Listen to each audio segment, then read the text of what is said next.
7 വമ്പിച്ച പാപങ്ങൾ നിങ്ങൾ സൂക്ഷിക്കുക. സഹാബത്ത് ചോദിച്ചു, യാ റസൂലല്ലാഹ്, എന്താണ് റസൂലേ 7 വമ്പിച്ച പാപങ്ങൾ? ഖാല പ്രവാചകൻ പറഞ്ഞു, അശ്ശിർകു ബില്ലാഹി, അല്ലാഹുവിൽ പങ്കു ചേർക്കലാണ്. വസ്സിഹർ, മാരണമാണ് രണ്ടാമത്തേത്. വഖത്ലു നഫ്സല്ലതി ഹറമല്ലാഹു ഇല്ലാ ബിൽഹഖ്, അന്യായമായി ഒരു മനുഷ്യനെ കൊന്നുകളയലാണ് മൂന്നാമത്തേത്. വഅഖലു റിബ, പലിശ ഭുജിക്കലാണ് നാലാമത്തേത്. വഅഖലു മാലൽ യതീം, യതീമിന്റെ സമ്പത്ത് അനധികൃതമായി തിന്നലാണ് അഞ്ചാമത്തേത്. വതവല്ല യൗമസ്സഹ്, യുദ്ധത്തിൽ നിന്ന് പിന്തിരിഞ്ഞോടാണ് ആറാമത്തേത്. പരിശുദ്ധകളായ പവിത്രകളായ വിശ്വാസിനികളായ സ്ത്രീകളെ കുറിച്ച് വ്യഭിചാരാരോപണം പറയലാണ് ഏഴാമത്തേത്. ഈ 7 പാപങ്ങൾ ഒരു മനുഷ്യന്റെ ദുനിയാവിലെയും ആഖിറത്തിലെയും നശിപ്പിച്ചു കളയുമെന്ന് റസൂലുള്ളാഹി സ്വല്ലല്ലാഹു അലൈഹി വസല്ലം. ഈ 7 പാപങ്ങൾ എന്തൊക്കെയാണ്? ഒന്നാമത്തേത് അശ്ശിർകു ബില്ലാഹ്, അല്ലാഹുവിൽ പങ്കു ചേർക്കൽ. അതിനേക്കാൾ വലിയൊരു പാപം പ്രവാചകൻ നമുക്ക് പഠിപ്പിച്ചു തന്നിട്ടില്ല. സൂറത്ത് സുമറിൽ നമുക്ക് കാണാൻ കഴിയും. അല്ലാഹു പറയാം, വലഖദ് ഊഹിയ ഇലൈക വഇലല്ലദീന മിൻ ഖബ്ലിക ലഇൻ അശ്റക്ത ലയഹ്ബതന്ന അമലുക വലതകൂനന്ന മിനൽ ഖാസിരീൻ. അല്ലാഹുവിന്റെ റസൂലേ, അങ്ങേക്കും മുൻപകടന്നവരുടെ സകല പ്രവാചകന്മാർക്കും ഞാൻ ബോധനം നൽകിയിട്ടുണ്ട്, ബോധനം നൽകപ്പെട്ടിട്ടുണ്ട്, വഹി നൽകപ്പെട്ടിട്ടുണ്ട്. എന്താണ് വഹി നൽകപ്പെട്ടത്? ലഇൻ അശ്റക്ത ലയഹ്ബതന്ന അമലുക വലതകൂനന്ന മിനൽ ഖാസിരീൻ. നിങ്ങൾ അല്ലാഹുവിൽ പങ്കു ചേർക്കുകയാണെങ്കിൽ, നിങ്ങൾ ശിർക്ക് ചെയ്യുകയാണെങ്കിൽ, ലതകൂനന്ന മിനൽ ഖാസിരീൻ, അങ്ങ് നഷ്ടക്കാരിൽ പെട്ടുപോകും റസൂലേ, അങ്ങ് വഴിപിഴച്ചവരിൽ പെട്ടുപോകും റസൂലേ, നരകത്തിലാവതിക്കുന്ന ഭാഗ്യം കെട്ടവരുടെ കൂട്ടത്തിൽ പെട്ടുപോകും റസൂലേ. അല്ലാഹുവിന്റെ വാക്കാണ് പറയപ്പെട്ടവരെ. ഗുരുതരമായ 3 പ്രത്യാഘാതങ്ങൾ ശിർക്കിനുണ്ട് എന്ന് പരിശുദ്ധ ഖുർആനിലൂടെ നമുക്ക് മനസ്സിലാക്കാൻ സാധിക്കുന്നത്. ഒന്നാമത്തെ പ്രത്യാഘാതം എന്താണ്? ഈ ലോകത്തിന്റെ സൃഷ്ടാവ് കാരുണ്യവാനായ കരുണാനിധിയായ കരുണയുടെ സ്വന്തം കരുണയെ കുറിച്ച് തന്റെ കോപത്തെ അതിജയിച്ചിരിക്കുന്നുവെന്ന് തന്റെ സിംഹാസനത്തിൽ എഴുതി വെച്ച കാരുണ്യവാനായ റബ്ബ്, ആ റബ്ബ് പൊറുക്കുകയില്ല എന്നൊരു പാപത്തെ കുറിച്ച് പറഞ്ഞിട്ടുണ്ടെങ്കിൽ അത് ശിർക്കിനെ കുറിച്ച് മാത്രമാണ്. ഇന്നല്ലാഹ ലാ യഗ്ഫിറു അൻ യുശ്റക ബിഹി വയഗ്ഫിറു മാ ദൂന ദാലിക ലിമൻ യശാ വമൻ യുശ്രിക് ബില്ലാഹ് ഫഖദ് ളല്ല ളലാലൻ ബഈദാ. നിശ്ചയം അല്ലാഹുവിൽ പങ്കു ചേർക്കുന്നവർ ഒരിക്കലും പൊറുക്കുകയില്ല. അതിന് പുറത്തുള്ള ഭാഗങ്ങൾ പൊറുക്കണോ വേണ്ടയോ എന്ന് അവൻ തീരുമാനിക്കുന്നതാണ്. വമൻ യുശ്രിക് ബില്ലാഹ്, അല്ലാഹുവിൽ പങ്കു ചേർത്തുവോ, ഫഖദ് ളല്ല ളലാലൻ ബഈദാ, അവൻ വിദൂരമായ അതിവിദൂരമായ വഴികളിൽ ചെന്നയാണ്. അല്ലാഹു പൊറുക്കില്ല എന്ന് പറഞ്ഞ പാപമാണ്. മാത്രമല്ല പ്രിയപ്പെട്ടവരെ, മരണത്തിന്റെ സമയത്ത് ശിർക്ക് ചെയ്ത നിലയിലാണ് ഞാൻ നിങ്ങളും മരിക്കുന്നതെങ്കിൽ അല്ലാഹു കാത്തുരക്ഷിക്കട്ടെ. ആ രീതിയിലാണ് നമ്മുടെ മരണമെങ്കിൽ ഈ ആകാശത്തിൽ ജീവിക്കുന്ന സമ്പന്നരായ ദാസന്മാരുടെയോ മുഅ്മിനീങ്ങളുടെയോ മുത്തഖീങ്ങളുടെയോ മലക്കുകളുടെയോ പ്രാർത്ഥന നമുക്ക് ലഭിക്കുകയില്ല. മകാന നബി വല്ലദീന ആമനൂ മഅഹു അൻ യസ്തഗ്ഫിറൂ ലിൽ മുശ്രികീന വലൗ കാനൂ ഉലീ ഖുർബാ മിൻ ബഅദി മാ തബയ്യന ലഹും അന്നഹും അസ്ഹാബുൽ ജഹീം. എന്റെ ബാപ്പ മരിച്ചാൽ ആ ബാപ്പക്ക് വേണ്ടി പ്രാർത്ഥിക്കാൻ അല്ലാഹുവോട് പറഞ്ഞിട്ടുണ്ട്. എന്റെ ഉമ്മ മരിച്ചാൽ എന്റെ ഉമ്മക്ക് വേണ്ടി പ്രാർത്ഥിക്കാൻ അല്ലാഹുവോട് പറഞ്ഞിട്ടുണ്ട്. എന്റെ കുടുംബക്കാർക്ക് വേണ്ടി, എന്റെ കൂട്ടുകാർക്ക് വേണ്ടി, ലോകത്തുള്ള മുഅ്മിനീങ്ങൾക്ക് വേണ്ടി മുഴുവനും ദുആ ചെയ്യാൻ അല്ലാഹു പഠിപ്പിച്ചു തന്നിട്ടുണ്ട്. പക്ഷേ ഒരു ശിർക്ക് ചെയ്ത മനുഷ്യനെ സംബന്ധിച്ചിടത്തോളം ആ മനുഷ്യന് വേണ്ടി പൊറുക്കലിനെ തേടാൻ, ആ മനുഷ്യന്റെ പരലോക മോക്ഷത്തിന് വേണ്ടി പ്രാർത്ഥിക്കാൻ, അതിന്റെ വാപ്പയായാലും അതിന്റെ ഉമ്മയായാലും അതിന്റെ പ്രിയപ്പെട്ടവരായാലും അതിന്റെ മക്കളായാലും അതിന്റെ ആത്മാർത്ഥമായാലും ആരായാലും അതിനു വേണ്ടി പ്രാർത്ഥിക്കാനുള്ള അവകാശം ഈ ലോകത്തൊരു മുഅ്മിനിനുമില്ല. മാത്രമല്ല പ്രിയപ്പെട്ടവരെ, ജീവിതത്തിന്റെ അവസാനത്തിൽ ഒരുപാട് നന്മകൾ ചെയ്തിട്ട് ചെയ്തിട്ടുണ്ടെങ്കിലും ആ നന്മകളെല്ലാം ബാത്തിലായി പോകുന്നതാണ്, ആ നന്മകളെല്ലാം വൃഥാവിലായി പോകുന്നതാണ്. പരിശുദ്ധ ഖുർആനിൽ 18ഓളം പ്രവാചകന്മാരുടെ പേരുകൾ എണ്ണി പറഞ്ഞിട്ട് ആ ആയത്തിന്റെ തൊട്ടടുത്ത ആയത്തിലുള്ള പറയുന്നത് എന്താണെന്ന് അറിയോ? വലൗ അശ്റകൂ ലഹബത അൻഹും മാ കാനൂ യഅമലൂൻ. സച്ചരിതരായ പ്രവാചകന്മാർ അവരെക്കാരും ശിർക്ക് ചെയ്തിട്ടുണ്ടെങ്കിൽ അവർ ചെയ്ത കർമ്മങ്ങൾ മുഴുവനും അവരിൽ നിന്ന് ബാത്തിലായി പോകുന്നതാണ്. ഇത്രയും വലിയൊരു പാപം വേറൊന്നും പഠിപ്പിച്ചതിന്റെ അത്ര വലിയ ഗൗരവമുണ്ടല്ലോ. പക്ഷെ നമ്മുടെ നാട്ടിലെ ആളുകൾക്ക് ആ ഒരു പാപത്തിന്റെ ഗൗരവം വളരെ കുറവാണ്. നിങ്ങളെന്നെ നോക്കുക, ഒരാളിങ്ങനെ ജാറത്തിൽ പോയിട്ടും അല്ലാത്തവരെ വിളിച്ചിട്ടും അവിടെ പോയി എഴുതി കഴിച്ചിട്ടും അവിടെ പോയി ശ്രദ്ധ ചെയ്തിട്ടും ഇവിടെ പോയി മാറ്റം ചെയ്തിട്ടും അങ്ങനെ ചെയ്തിട്ടും വിവിധ ദൈവത്തെ ജീവിക്കുന്ന ഒരാളെ സംബന്ധിച്ചിടത്തോളം അയാളെക്കാൾ വലിയ തെറ്റാണെന്ന് നാട്ടുകാർ സാധാരണ നേരത്തെ കണ്ടുപിടിക്കണം. പെണ്ണുപിടിച്ച് നടന്നു തന്നെയാണ്. പക്ഷെ ആവശ്യമായ ഉടമസ്ഥനായ പടച്ചവരുടെ തന്നെയാണ് സത്യം. കള്ളു കുടിക്കുന്നതിനേക്കാൾ, വ്യഭിചരിക്കുന്നതിനേക്കാൾ, കക്കുന്നതിനേക്കാൾ, വഞ്ചിക്കുന്നതിനേക്കാൾ വലിയ പാപമാണ് പ്രിയപ്പെട്ടവരെ അല്ലാഹുവല്ലാത്തവരുടെ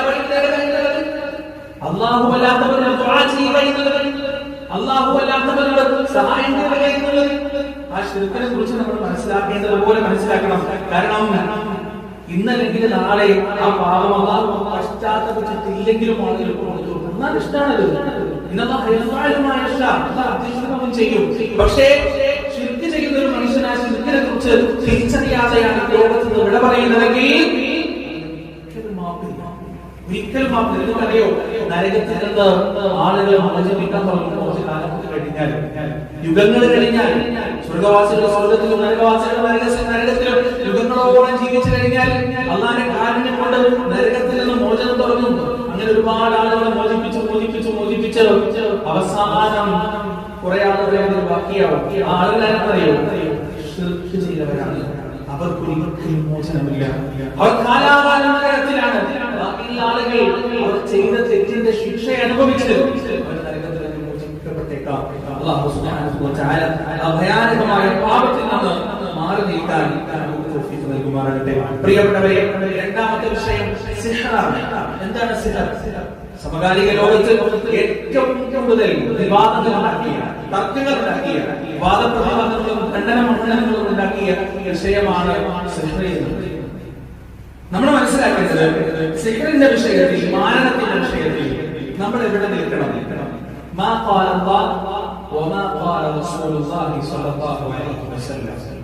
അതിന്റെ അപ്പുറത്തേക്ക് പോകാൻ നമുക്ക് അവകാശമില്ല. എന്താണ് സിഹ്ർ? നമുക്കറിയില്ല. കാരണം സിഹ്ർ ബാധിച്ച ഒരു മനുഷ്യന്റെ ബ്ലഡ് എടുത്തിട്ട് ലബോറട്ടറിയിൽ ടെസ്റ്റ് ചെയ്താൽ മനസ്സിലാവില്ല. പക്ഷെ സിഹ്ർ ബാധിക്കുമോ? എന്തുകൊണ്ട് ബാധിക്കും? എന്തുകൊണ്ടാണ് നമ്മൾ അങ്ങനെ പറയുന്നത്?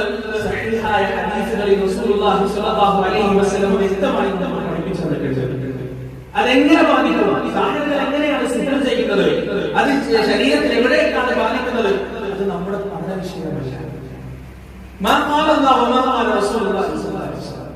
എന്താണോ അല്ലാഹു പറഞ്ഞത്, എന്താണോ പ്രവാചകൻ സ്വല്ലല്ലാഹു അലൈഹി വസല്ലം പറഞ്ഞത്, അവിടെ നോക്കാൻ നമുക്ക് കഴിയും. ഇവിടെ നമ്മുടെ യുക്തിക്ക് യോജിക്കാത്തതെന്തും തള്ളിക്കളയുന്ന സംഗതി ആ ഒരു രീതി നമ്മുടെ ജീവിതത്തിൽ ഉണ്ടാകുന്നുണ്ട്. കാരണം അല്ലാഹു സുബ്ഹാനഹു വ തആല തന്നതാണ് നമ്മുടെ ശരീരത്തിലെ ഓരോ അവയവങ്ങളും, അല്ലെ? ആ ഓരോ അവയവത്തിനും പരിധികളുണ്ട്. കണ്ണിന് പരിധിയില്ല. അൾട്രാ വയലറ്റ് രശ്മികൾ കാണാൻ കണ്ണിനെ കൊണ്ട് പറ്റുമോ? ഇല്ല. അതുപോലെ തന്നെ ഇൻഫ്രാറെഡ് കിരണങ്ങൾ കാണാൻ പറ്റുമോ? ഇല്ല. ചെവിക്ക് പരിധിയില്ല. 200-2000 ഡെസിബലിന്റെ ശബ്ദം വരുമ്പോ ആ ശബ്ദം തിരിച്ചറിയാൻ ചെവിനെ കൊണ്ട് പറ്റില്ല. സുനാമിയൊക്കെ ഉണ്ടാവുമ്പോ, ഭൂകമ്പങ്ങളൊക്കെ ഉണ്ടാവുമ്പോ ഭൂമിക്കടിയിൽ നിന്ന് പ്ലേറ്റുകൾ പരസ്പരം ഉരഞ്ഞിട്ട് ഭീമാകാരമായ ശബ്ദം ഉണ്ടാകുന്നതാണ്. അത് കേട്ടിട്ട് മൃഗങ്ങളൊക്കെ ഓടിപ്പോകുന്ന കെട്ടിയിടാത്ത മൃഗങ്ങളൊന്നും ഭൂമി ഉരുക്കത്തിലും പ്രകൃതിയിലും മരിച്ചുപോകില്ല. കാരണം എന്താ? അവയ്ക്ക് ഈ ഭൂമി കടിയിൽ നടക്കുന്ന ആ പ്ലേറ്റത്തിൽ നിന്ന് ഭീമാകാരമായ ശബ്ദം കേൾക്കാൻ കഴിയും. അപ്പൊ ഒരു രക്ഷപ്പെടും. കെട്ടിയിട്ട മൃഗങ്ങൾ മനുഷ്യനോടൊപ്പം മരിക്കും. ആ ശബ്ദം കേൾക്കാൻ മനുഷ്യന് കഴിയില്ല. കാരണം മനുഷ്യന്റെ കാതിന് വരുന്നുണ്ട്, മനുഷ്യന്റെ കണ്ണിന് വരുന്നുണ്ട്, മനുഷ്യന്റെ മൂക്കിന് വരുന്നുണ്ട്, മനുഷ്യന്റെ നാവിന് വരുന്നുണ്ട്, മനുഷ്യന്റെ കൈകൾക്ക് വരുന്നുണ്ട്. ഈ പരിധികളെല്ലാം അംഗീകരിക്കുന്നതാണ്. കണ്ണിന്റെ പരിധിയും, കാതിന്റെ പരിധിയും, മൂക്കിന്റെ പരിധിയും, നാവിന്റെ പരിധിയും, കൈകളുടെ പരിധിയും എല്ലാം അംഗീകരിക്കുന്നത് നമുക്ക്. എന്തുകൊണ്ട് എന്തുകൊണ്ട് നമ്മുടെ യുക്തികളെ പരിധി അംഗീകരിക്കാൻ കഴിയുന്നില്ല? നമ്മുടെ ബുദ്ധിയെ പറ്റി അംഗീകരിക്കാൻ കഴിയുന്നില്ല. വല്ലാഹി തമ്പുരാന്റെ സത്യം പ്രിയപ്പെട്ടവരെ, ഈ ലോകത്തിലുള്ള സകല കാര്യങ്ങളും ഗവേഷണ നിരീക്ഷണ പരീക്ഷണങ്ങൾ നടത്തിയിട്ട് കണ്ടുപിടിക്കാൻ നമ്മളെ കഴിയില്ല. അവിടെയാണ് ബുദ്ധി അവസാനിക്കുന്നിടത്താണ്, യുക്തി അവസാനിക്കുന്നിടത്താണ് റസൂലുള്ളാഹി സ്വല്ലല്ലാഹു അലൈഹി വസല്ലമയുടെ ഹദീസുകൾ നമുക്ക് മറുപടി പറഞ്ഞു തരുന്നത്. പരിശുദ്ധ ഖുർആനിന്റെ വചനങ്ങൾ നമുക്ക് മറുപടി പറഞ്ഞു തരുന്നത്. ഇവിടെ ഈ സിഹറിന്റെ വിഷയത്തിൽ നമ്മുടെ നാട്ടിൽ പ്രത്യേകിച്ച് ഇതൊന്നും തോന്നരുത് പ്രിയപ്പെട്ടവരെ. വയനാട്ടിലുള്ള ജാഹിലുകളായ മനുഷ്യർ നമ്മെ കുറിച്ചല്ല പറയുന്നത്.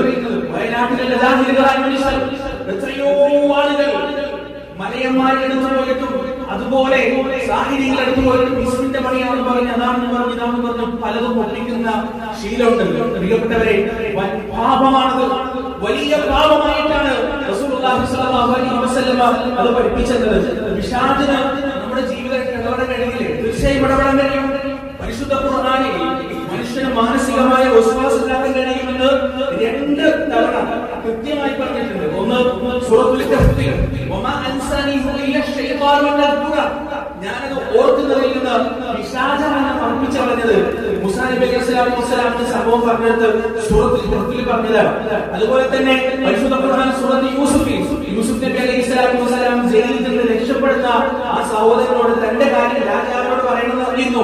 പക്ഷെ അത് പുറത്തേക്ക് മറന്നുപോയി. എന്നെ അത് പിശാച് മറപ്പിച്ചു കളഞ്ഞു എന്ന് അയാൾ പറയുന്നതായി സൂറത്ത് യൂസുഫിൽ നമുക്ക് കാണാൻ കഴിയും. ഈ മറവി എന്ന് പറഞ്ഞിട്ട് പിശാചിന് ശരീരത്തിൽ ഇടപെടാൻ കഴിയുമെന്ന് ഖുർആനിലും ഹദീസിലും തെളിവില്ലാന്നാണ് പല ആളുകൾ പറയാ. മറവി എന്ന് പറഞ്ഞിട്ട് തലച്ചോറിൽ 2 സിനാപ്സുകൾ തമ്മിൽ കൈമാറുന്ന രാസവസ്തുക്കളെയാണ് യഥാർത്ഥത്തിൽ ഓർമ്മ എന്ന് പറയുക. ഈ സിനാപ്സുകൾക്കിടയിൽ നടക്കപ്പെടുന്ന രാസവസ്തുക്കളുടെ എക്സ്ചേഞ്ച്, അതിന്റെ കട്ടി കുറയുമ്പോഴാണ്, അതിന്റെ ഗാഢത കുറയുമ്പോഴാണ് മറവി സംഭവിക്കുക. ആ മറവി ഉണ്ടാക്കാൻ പിശാചിന് കഴിയുമെന്നുണ്ടെങ്കിൽ ശാരീരികമായി ഇടപെടാൻ പിശാചിന് കഴിയും എന്ന് തന്നെയാണ് നമുക്ക് മനസ്സിലാക്കേണ്ടത്. ആ വസ്വാസുകളിൽ നിന്ന് നാം രക്ഷപ്പെടേണ്ടത് എങ്ങനെയാണ്? അവിടെ പോയി ഇവിടെ പോയി അങ്ങനെ ചെയ്ത് ഇങ്ങനെ ചെയ്ത് നമ്മുടെ അനുഭവങ്ങളിലൂടെ നമ്മുടെ വഴിപാട് അല്ല, ഒരിക്കലുമല്ല. റസൂലുള്ളാഹി സ്വല്ലല്ലാഹു അലൈഹി വസല്ലം വളരെ വ്യക്തമായി പഠിപ്പിച്ചിട്ടുണ്ട്. പ്രിയപ്പെട്ടവരെ, സൈക്കോസോമാറ്റിക് ഡിസോർഡർ എന്ന് പറയുന്നത്, സൈക്കോസോമാറ്റിക് ഡിസോർഡർ പഠിക്കുന്നത് കുറിച്ചുകൾ, അതായത് ഒരാൾക്ക് ഉണ്ടാവും, ഒരു വയറുവേദന ഉണ്ടാവും, അല്ലെങ്കിൽ ഒരു നെഞ്ചുവേദന ഉണ്ടാവും. ഈ ലോകത്തിലുള്ള സകല ലാബ് ടെസ്റ്റുകളിലും പരിശോധിച്ചാൽ അയാൾക്ക് ഒരു കുഴപ്പമുണ്ടാവില്ല. അതൊരു തോന്നല് മാത്രമാണ്, അതൊരു തോന്നല് മാത്രമാണ്. അവിടെയാണ് ഇത്തരത്തിലുള്ള വസ്വാസുകളിൽ നിന്ന് രക്ഷപ്പെടാൻ വേണ്ടിയാണ്, ഇത്തരത്തിലുള്ള ഇടങ്ങേറുകളിൽ നിന്ന് രക്ഷപ്പെടാൻ വേണ്ടിയാണ് റസൂലുള്ളാഹി സ്വല്ലല്ലാഹു അലൈഹി വസല്ലം രാവിലെയും വൈകുന്നേരവും കൃത്യമായി അധികാരങ്ങളോട് വെച്ചത്. ആ അധികാരങ്ങളിൽ ഇത്തരത്തിലുള്ള ഇടങ്ങളിൽ നിന്നുള്ള ഒരു മോചനമുണ്ട്. അതുപോലെ തന്നെ റസൂലുള്ളാഹി സ്വല്ലല്ലാഹു അലൈഹി വസല്ലം അവസാനം തന്റെ മരണശയ്യയിൽ കിടക്കുമ്പോൾ ഉമ്മുൽ മുഅ്മിനീൻ ആയിഷ റളിയല്ലാഹു അൻഹ അവർ ഊതി തടവിയിട്ടുണ്ട് മുഅ്മിനത്തൈൻ. അതുപോലെ തന്നെ പരിശുദ്ധ ഖുർആനിന്റെ വാക്യങ്ങൾ ആ പ്രവാചകൻ സ്വല്ലല്ലാഹു അലൈഹി വസല്ലം പറഞ്ഞത് എവിടെയാണോ അവിടെ നിൽക്കണം. വേറെ നമ്മൾ മനസ്സിലാക്കണം, ഒരു രോഗിനെ നമ്മൾ കണ്ടാൽ ഒരു സിഹർ ബാധിച്ചെന്ന് പറയാൻ നമുക്കൊരു അവകാശമില്ല. ഒരു സിഹർ ബാധിച്ചായിരിക്കും എന്ന് പറയാൻ നമുക്കൊരു അവകാശമില്ല. കാരണം എന്താണെന്നറിയോ? ഒരാൾക്ക് സിഹർ ബാധിച്ചോ ഇല്ലയോ എന്ന് മനസ്സിലാക്കുക വഹീയിലൂടെ മാത്രമാണ്. നമുക്ക് ചെയ്യാനുള്ളത് റസൂലുള്ളാഹി സ്വല്ലല്ലാഹു അലൈഹി വസല്ലം ചെയ്യാൻ പറഞ്ഞ ചില സംഗതികളുണ്ട്. ആ സംഗതികളിൽ നമ്മൾ ഒതുങ്ങുക, ആ സംഗതികൾ മാത്രം ചെയ്യുക. പരിശുദ്ധ ഖുർആൻ കൊടുക്കാം, അദ്കാറുകൾ ചൊല്ലാം, നല്ല നല്ല ഉപദേശങ്ങൾ കൊടുക്കാം, കൃത്യമായി ജമാഅത്തിൽ കൂട്ടിക്കൊണ്ടുവരാം. അതിന്റെ അപ്പുറത്തേക്ക് പ്രിയപ്പെട്ടവരെ, സ്വന്തം അനുഭവങ്ങൾ വെച്ച് ലാബുകളിൽ ജിന്നുബാധയെക്കുറിച്ചും സിഹറിനെക്കുറിച്ചും ഗവേഷണം നടത്തുന്നവർ ഈ സമുദായത്തെ നയിക്കുന്നത് യഥാർത്ഥത്തിൽ തെറ്റിലേക്കാണ്, അബദ്ധത്തിലേക്കാണ്. റസൂലുള്ളാഹി സ്വല്ലല്ലാഹു അലൈഹി വസല്ലം ആവശ്യമായതെല്ലാം ഈ മേഖലയിൽ നമുക്ക് പറഞ്ഞു തന്നിട്ടുണ്ട്. അവിടെ ഒതുങ്ങുക, ഇതിനെ നിഷേധിക്കുന്നതിലേക്കോ ഈ ഒരു വിഷയത്തിൽ അതിരുകളിൽ കവിയുന്ന അവസ്ഥയിലേക്കോ മുസ്ലിം ഉമ്മത്ത് എത്താൻ പാടില്ല. കാരണം ഇത് വൻ പാപമാണ്. ആ വൻ പാപമായി കണ്ട് അതിനെ അതേ ഗൗരവത്തിൽ മനസ്സിലാക്കാൻ നമുക്ക് കഴിയണം. പ്രിയപ്പെട്ടവരെ, മൂന്നാമത്തെ വിഷയം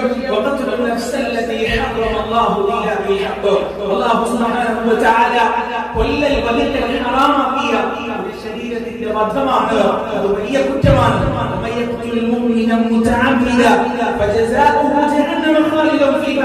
ആരെങ്കിലും ഒരു മുഅ്മിനെ അറിഞ്ഞുകൊണ്ട് കൊന്നു കഴിഞ്ഞാൽ അവന്റെ വാസസ്ഥലം നിത്യനരകമാണ് എന്ന് പരിശുദ്ധ ഖുർആൻ നമുക്ക് കാണാൻ കഴിയും. റസൂലുള്ളാഹി സ്വല്ലല്ലാഹു അലൈഹി വസല്ലം പറഞ്ഞു, 2 മുഅ്മിനുകൾ പരസ്പരം വാളോങ്ങിയാൽ ഒന്നവൻ കൊല്ലപ്പെട്ടവൻ നരകത്തിലാണ്. സഹാബത്ത് ചോദിച്ചു, റസൂലേ കൊന്നവൻ നരകത്തിലാണ് എന്നതിന് ന്യായമുണ്ട്, കൊല്ലപ്പെട്ടവൻ എന്തുകൊണ്ടാണ് റസൂലേ നരകത്തിൽ എന്ന് ചോദിച്ചപ്പോൾ റസൂലുള്ളാഹി സ്വല്ലല്ലാഹു അലൈഹി വസല്ലം പറഞ്ഞു, അവനും അവന്റെ സഹോദരനെ കൊല്ലാൻ വേണ്ടിയാണ് വാളെടുത്തത്, അതുകൊണ്ട് അവനും നരകത്തിലാണ്, കൊന്നവനും നരകത്തിലാണ് എന്ന് റസൂലുള്ളാഹി സ്വല്ലല്ലാഹു അലൈഹി വസല്ലം പറയുകയുണ്ടായി. അതൊരു വൻ പാപമാണ് പ്രിയപ്പെട്ടവരെ. അതുപോലെ നാലാമത്തെ പാപമാണ് പലിശ വഞ്ചിക്കുക എന്നതാണ്.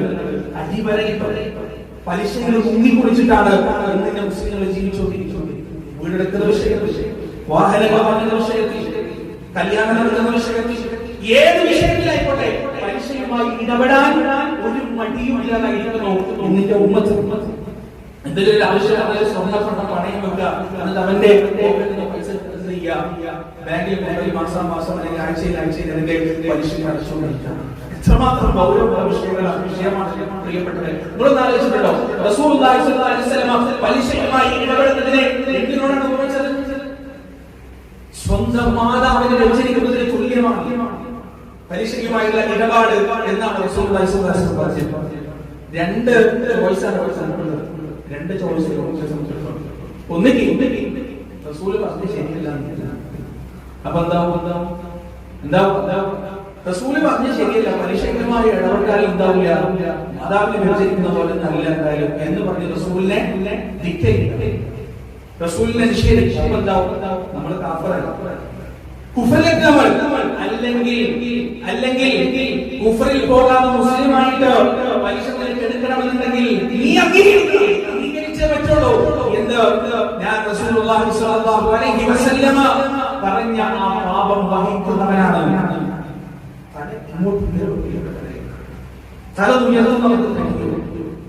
എത്ര ആളുകളാണ് നിങ്ങളൊന്നും മനസ്സിലാക്കുക, നമ്മുടെ വാഹനത്തിൽ, നമ്മുടെ വീട്ടിലും, നമ്മുടെ വരുമാനത്തിലോ, നമ്മുടെ വസ്ത്രത്തിലോ പലിശയുടെ അംശമുണ്ടെങ്കിൽ അല്ലാഹുവിന്റെ റഹ്മത്തോ അല്ലാഹുവിന്റെ നിഅമത്തോ അതിന്റെ ഏഴയത്ത് പോലും വരില്ല.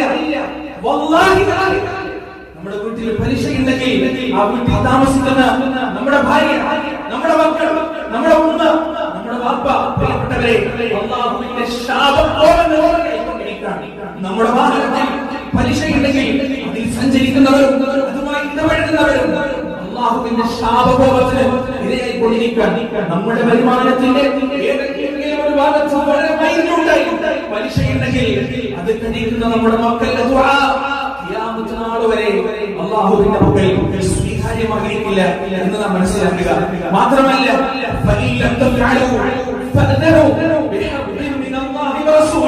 ഇത്രയും കേട്ടിട്ട് ആ മഹാപാതകത്തിന്റെ ഗൗരവം നിങ്ങൾക്ക് മനസ്സിലാക്കാൻ സാധിക്കുന്നില്ലെങ്കിൽ അല്ലാഹു പറയാൻ രാജാതിരാജനായ അല്ലാഹുവുമായുള്ള യുദ്ധത്തിന് നിങ്ങൾ തയ്യാറായിക്കൊള്ളുക. പടച്ചറബുമായുള്ള പോരാട്ടത്തിന്, അവനുമായുള്ള അംഗത്തിന് നിങ്ങൾ തയ്യാറായിക്കൊള്ളുക എന്ന് അല്ലാഹു സുബ്ഹാനഹു വ തആല വിശുദ്ധ ഖുർആനിൽ പറയാൻ. പ്രിയപ്പെട്ടവരെ, രക്ഷപ്പെടില്ല നാം. പലിശയുമായി ഇടപെട്ട ഒരാളും ദുനിയാവിലോ ആഖിറത്തിലോ ചരിത്രവുമില്ല. അതുകൊണ്ട് ഏതെങ്കിലും രീതിയിൽ പലിശയുമായി നാം ഇടപെടുന്നുണ്ടെങ്കിൽ അതിന്റെ അവസാനത്തെ തീയതി ഇന്നായിരിക്കണം. ഈ പള്ളിയിൽ നാം പുറത്തേക്ക് പോകുമ്പോ ഇതിന്റെ നിശ്ചയം നിങ്ങൾ മനസ്സിൽ ചെയ്യണം. ഇല്ല, എന്നെ കൊണ്ട് കഴിയുന്ന രീതിയിൽ ഉള്ളത് മുഴുവൻ വിറ്റുപറക്കിയിട്ടാണെങ്കിലും എന്റെ റബ്ബുമായുള്ള ബന്ധം അവസാനിപ്പിക്കാൻ, എന്റെ റബ്ബുമായുള്ള പോരാട്ടം അവസാനിപ്പിക്കാൻ, അവന്റെ റഹ്മത്തിന്റെയും നിഅമത്തിന്റെയും പാത്രീഭൂതമാകാൻ തീർച്ചയായും ആ പലിശയുമായുള്ള സകല ഇടപാടും അവസാനിപ്പിക്കും എന്ന ഉറച്ച തീരുമാനം നമ്മൾ എടുക്കണം. പ്രിയപ്പെട്ടവരെ, ഇതിന്റെ ഗൗരവം നമ്മൾ മനസ്സിലാക്കേണ്ടതുണ്ട്. റസൂലുള്ളാഹി സ്വല്ലല്ലാഹു അലൈഹി വസല്ലം പറഞ്ഞു, അദ്ദേഹം ബർസഖിൽ കണ്ട ഒരു സ്വപ്നമാണ്. പ്രവാചകൻ പറയുന്നു, ഒരു വലിയ രക്തത്തിന്റെ നദി, ചോരയുടെ നദി. ആ നദിയിൽ ഒരാൾ കതച്ചു പോലെ കതച്ച് അതിന്റെ കരയിലേക്ക് വരിക. ആ സമയത്ത് കരയിൽ നിന്ന് ചില ആളുകൾ അയാളെ കല്ലെറിഞ്ഞിട്ട് വീണ്ടും അതിന്റെ നടുവിലേക്ക് ഓടിക്കാൻ വീണ്ടും അയാളെ കതച്ചു വരികയാണ്. റസൂലുള്ളാഹി സ്വല്ലല്ലാഹു അലൈഹി വസല്ലം പറഞ്ഞു, പലിശയുമായി ഇടപെട്ടവന്റെ ബർസഖിയാണ് ലോകത്തുള്ള അനുഭവമാണത്. ഖിയാമത്ത് നാൾ വരെ ആ അനുഭവം നാം അനുഭവിക്കേണ്ടതുണ്ട്. പ്രിയപ്പെട്ടവരെ, അതുകൊണ്ട് ദയവ് ചെയ്ത് നിഷ്കളങ്കരായ നമ്മുടെ മക്കളെ അല്ലാഹുവിന്റെ ശാപകോപത്തിന് ഇരയാക്കാതിരിക്കുക. നമ്മുടെ ഭാര്യയെ ശാപകോപത്തിന് ഇരയാക്കാതിരിക്കുക. നമ്മുടെ ഒന്നും അറിയാത്ത കുടുംബക്കാരെ അല്ലാഹുവിന്റെ യുദ്ധത്തിലേക്ക് വലിച്ചിഴക്കാതിരിക്കുക. അല്ലാഹു സുബ്ഹാനഹു വ തആല കാത്തുരക്ഷിക്കുമാറാകട്ടെ. അടുത്തതായി പ്രിയപ്പെട്ടവരെ, അഞ്ചാമത്തേതായി സബഈന്റെ പറഞ്ഞത് വാക്കിലു മാലൽ യതീം, യതീമിന്റെ ഭോജനമാണ്, യതീമിന്റെ ധനത്തിന്റെ അന്യായമായ ഭോജനമാണ്. പ്രിയപ്പെട്ടവരെ, നാടുനീളെ മടിയില്ലാതെ സംഗതിയാണത്. യതീംഖാനയുടെ നാടുനീളെയുണ്ട്. പക്ഷേ ആ യതീംഖാനയുടെ സ്ഥാനത്തിരിക്കാൻ വേണ്ടി മത്സരിക്കുന്നവരൊന്ന് മനസ്സിലാക്കേണ്ടത് തീക്കട്ടക്ക് മുകളിൽ ഇരിക്കാനാണ് മത്സരിച്ചുകൊണ്ടിരിക്കുന്നത്. കാരണം യതീമിന്റെ ഭക്ഷണം കഴിക്കുന്നത് തീക്കട്ട ഭക്ഷിക്കുന്നത് പോലെയാണ് എന്ന് അല്ലാഹു സുബ്ഹാനഹു വ തആല ഖുർആനിലൂടെ പറഞ്ഞിട്ടുണ്ട്. വളരെ സൂക്ഷ്മതയോടെ, വളരെ കണിശതയോടെ കൈകാര്യം ചെയ്യുന്ന ഒരു വസ്തുതയാണ് യതീമിന്റെ ധനം കൈകാര്യം ചെയ്യുക എന്നുള്ളത്. യതീമിനാണെന്ന് പറഞ്ഞിട്ട് 10 രൂപ ഒരാൾ നമ്മുടെ കയ്യിൽ തന്നാൽ അതിന് 25 പൈസ പ്രിയപ്പെട്ടവരെ നാം ഉപയോഗിക്കാൻ പാടില്ല. ആ 10 രൂപയാണെങ്കിൽ 10 രൂപ 5 പൈസയാണെങ്കിൽ ആ 10 രൂപ 5 പൈസ യതീമിന് എത്തിയിരിക്കണം. യതീമിന് അല്ലാതെ ഉപയോഗിക്കപ്പെടരുത് എന്ന് നാം മനസ്സിലാക്കുക. റസൂലുള്ളാഹി സ്വല്ലല്ലാഹു അലൈഹി വസല്ലം അടുത്തതായി പറഞ്ഞത് വതവല്ല യൗമുസ്സഹ്, യുദ്ധത്തിൽ നിന്ന് പിന്തിരിഞ്ഞോടലാണ്. ഇസ്ലാമിന് ശത്രുക്കളുമായ നിലപാടിൽ, ശത്രുക്കളുമായ അഭിമുഖത്തിൽ ഒരു നിലപാടുണ്ട്. ആ നിലപാട് എന്താണെന്ന് അറിയാം. റസൂലുള്ളാഹി സ്വല്ലല്ലാഹു അലൈഹി വസല്ലം ഹദീസിൽ പറഞ്ഞതായി നിങ്ങൾക്ക് കാണാം, ഒരു ശത്രു ഒരു വഴിയിലൂടെ വരുന്നത് നിങ്ങൾ അറിഞ്ഞു കഴിഞ്ഞാൽ ആ വഴിയിലൂടെ സഞ്ചരിക്കാൻ പാടില്ല. ഒരു വഴിയിലൂടെ സഞ്ചരിച്ചാൽ നിങ്ങൾ ശത്രുവുമായി കണ്ടുമുട്ടുമെന്ന് നിങ്ങൾ അറിഞ്ഞു കഴിഞ്ഞാൽ നിങ്ങൾ വഴിമാറി നിങ്ങൾ വഴിമാറി പോയിട്ടും ഒരു ശത്രുവിനെ നിങ്ങൾ കണ്ടുമുട്ടുകയാണെങ്കിൽ ഒരിക്കലും തിരിഞ്ഞോടാനും പാടില്ല. ഇത് ഇസ്ലാം ജീവിതത്തിൽ പഠിപ്പിക്കുന്ന ഒരു മര്യാദയാണ്. ആ മര്യാദ യുദ്ധത്തിന്റെ വേളയിലുണ്ടാവും. യുദ്ധത്തിൽ നിന്ന് പിന്തിരിഞ്ഞോടുക എന്നുള്ളത് വൻപാപമാണ്. ഇതിൽ നമ്മൾ മനസ്സിലാക്കേണ്ടത് അറിയോ? വീരത്വം ഒരു മുസ്ലിമിന് ഒരിക്കലും പാടില്ല. വീരത്വം ഒരു മുസ്ലിമിന് ഒരിക്കലും പാടില്ല. വീരത്വം നമ്മുടെ നാട്ടിൽ കാണാൻ കഴിയും. പല പാർട്ടികളിലേക്കും ചേക്കേറി ഇസ്ലാമിനെ പറഞ്ഞ് മുസ്ലിങ്ങളെ കുറ്റം പറഞ്ഞിട്ട് സ്വന്തം പറഞ്ഞ സൈഫാക്കുന്ന ആളുകൾ അവർക്ക് വലിയ പാലകത്തിലാണെന്ന് കാലം തെളിയിക്കുക തന്നെ ചെയ്യും. അവസാനമായി റസൂലുള്ളാഹി സ്വല്ലല്ലാഹു അലൈഹി വസല്ലം പറഞ്ഞ വളരെ ഗൗരവകരമായ ഒരു വിഷയമാണ് നമ്മളൊക്കെ എമ്പാടും നിസ്സംഗതയോടുകൂടി ചെയ്യുന്ന ഒരു തെറ്റാണത്. എന്താണ്? പരിശുദ്ധകളും ചാരിത്രവതികളും വിശ്വാസികളുമായ സ്ത്രീകളെ കുറിച്ച് അപവാദം പറയുക, വിചാരാരോപണം പറയുക, ഇത് വൻ പാപത്തിനോടാണ് പ്രിയപ്പെട്ടവരെ. മാത്രമല്ല സമുദായത്തിൽ ഏറ്റവും കൂടുതൽ ഇഷ്ടമുള്ള ഒരു സംഗതിയാണ് അറിയുന്ന ഏതെങ്കിലും ഒരു പെണ്ണിനെ കുറിച്ച് ഒരു പാട്ടിന്റെ തരപ്പ് കിട്ടിയാൽ പിന്നെ നമ്മൾ ഒന്ന് പിന്നാലെ നടത്ത് 2 മണിക്കൂർ പണിക്ക് എന്താണ് പറയാൻ ആരോടും പറയില്ല. പറ, ഞാൻ അറിയട്ടെ, അറിയണല്ലോ എന്ന് പറഞ്ഞാൽ വായിക്കും. എന്തൊരു ഇൻട്രസ്റ്റ് ആണെന്ന് കേൾക്കാൻ വേണ്ടി വാട്സപ്പിൽ അങ്ങനെ ന്യൂസ് വന്നു കഴിഞ്ഞാൽ 5 10 മിനിറ്റ് നമ്മളത് മുഴുവൻ വായിച്ചു എന്നിട്ട് നമുക്ക് വേണ്ടപ്പെട്ട ആളുകൾക്ക് വായിക്കാൻ വേണ്ടി നമുക്കത് ആസ്വാദനമാണ്. അതിന്റെ പിന്നിൽ സത്യമുണ്ടോ അസത്യമാണോ അത് എന്നൊന്നും അന്വേഷിക്കാൻ നമുക്ക് സമയമില്ല, സൗകര്യമില്ല. ഇനി അത് തിരുത്തിയിട്ടൊന്ന് വന്നു കഴിഞ്ഞാൽ അതൊക്കെ നമ്മൾ ഷെയർ ചെയ്യൂല. എത്രയോ കുടുംബങ്ങൾ അങ്ങനെ പ്രിയപ്പെട്ടത് ദേശവും വിശേഷവും നാടുകൾ ഇല്ലാത്തതിനാൽ പറഞ്ഞു വരച്ച് ആ കഥകൾ കാട്ടുതീപോലെ നാട് മുഴുവൻ പരന്ന് അവസാനം മാനം കൊണ്ട് നാണം കൊണ്ട് വീട്ടിൽ നിന്ന് പുറത്തേക്ക് ഇറങ്ങി വളരെ കഷ്ടപ്പെട്ട കുടുംബങ്ങൾ എനിക്ക് അറിയുന്നത് തന്നെ വ്യക്തി ജീവിതത്തിൽ അറിയുന്ന പ്രിയപ്പെട്ടവരെ ഒരിക്കലും ചെയ്യരുത്. എന്നതറിയോ? ഏറ്റവും വലിയ മധുരമാണ്. അല്ലാഹുവേ ഹൃദയം പൊട്ടി അവിടുന്ന് വിളിച്ചാലല്ലോ ആ വിളി ഈ നാട്ടിൽ വാട്സപ്പിൽ ഷെയർ ചെയ്ത സകലോന്റെ കൊടുത്തു എന്ന് മനസ്സിലാക്കുക. ഒരിക്കലും ഇത്തരത്തിലുള്ള കാര്യങ്ങൾ അനാവശ്യമായി ഷെയർ ചെയ്യാതിരിക്കുക. ഏറ്റവും ഇങ്ങനെയുള്ള വാർത്തകൾ വായിക്കാതിരിക്കുക. വായിച്ചു ഈ വൻപാപം വിട്ടു നിൽക്കാൻ മനസ്സിലാക്കാൻ നമുക്ക് എവർക്കും നൽകുമാറാകട്ടെ. ونستغفر الله لي ولكم وعن جميع المسلمين اجمعين ونستغفروه انه هو الغفور